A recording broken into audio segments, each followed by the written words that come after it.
नमस्कार मित्रांनो, श्री स्वामी समर्थ.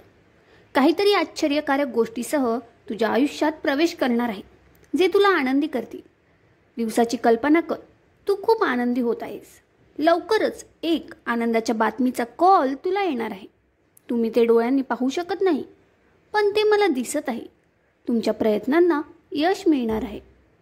हृदयात प्रेम असेल तर काहीही कठीण नाही. जेव्हा हृदय समजते तेव्हा काहीही अशक्य नाही.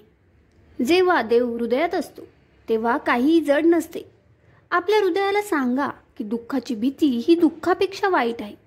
आणि स्वप्नांच्या शोधात जात बऱ्याच काळापासून तुम्हाला असे वाटत असेल की तुमच्या जीवनातील काही गोष्टी हरवल्या आहेत किंवा ते स्थानाबाहेर आहेत. कदाचित तुम्ही एखाद्या चिन्हाची, चमत्काराची किंवा गोष्टी चांगल्या होतील अशा आश्वासनाची वाट पाहत असाल. देव तुम्हाला म्हणत आहे, सकाळच्या सूर्याप्रमाणे जो थंड रात्रीनंतर पृथ्वीला हळुवारपणे उबदार करतो, ही दैवी उपस्थिती तुमच्या हृदयात परत प्रकाश आणि उबदारपणा आणण्यासाठी आहे.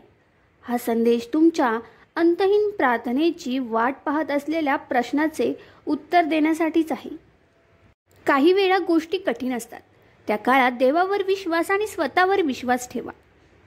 तुला असं वाटत असेल की माझे असे सदैव तुझ्या पाठीशी असावे, तर तुला नेहमी काही गोष्टींचे पालन करावे लागेल.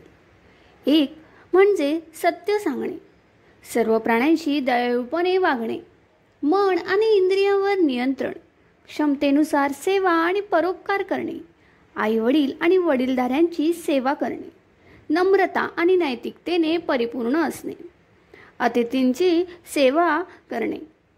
स्वामी पुढे म्हणतात, जो इतरांच्या संपत्तीचा लोभी नाही, जो दुसऱ्या स्त्रीकडे वासनेने पाहत नाही, जो कोणावरही टीका करत नाही किंवा गप्पा मारत नाही, ज्याची सर्वांशी मैत्री आणि दया आहे, जो हळुवारपणे बोलतो, मनमानी वागण्यापासून दूर राहणारी आदर्श व्यक्ती सुखी गृहस्थ असते, स्वर्गात जातो, त्याला कधीच माझ्या आशीर्वादाची कमी पडत नाही.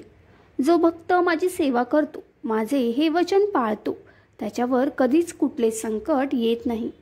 जितका दुर्बल आणि सक्षम माणूस तितकाच देव अधिक शक्तिशाली आणि सामर्थ्यवान आहे.